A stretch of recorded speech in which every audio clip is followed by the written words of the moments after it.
Pinaka-napuruhan ng bagyong Pepito ang lalawigan ng Catanduanes, partikular na ang bayan ng Panganiban kung saan ito unang naglandfall bilang super typhoon.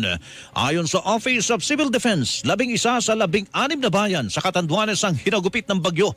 Sa lakas ng bagyo, maraming bahay ang nawasak at nagsintumbahan din ang mga punot poste ng kuryente. Talagang sobra ang dinanas sila doon na mababagsik na hangin. Kaya doon sa mga initial reports sa amin by videos, photos, talagang napakaraming bahay ang wasak doon. Tanggal yung mga bubong, mga eskwelahan, mga gumewang, yung mga tumagilid na mga poste na kuryente. Sila yun talagang kumbaga na direct hit. Ang kailangan nga nila Governor Kua, yung mga pangkumpuni kagad ng bahay. Padadala naman natin po sila. Ang tinig ni Undersecretary Ariel Nepomuceno, Administrator ng Office of Civil Defense.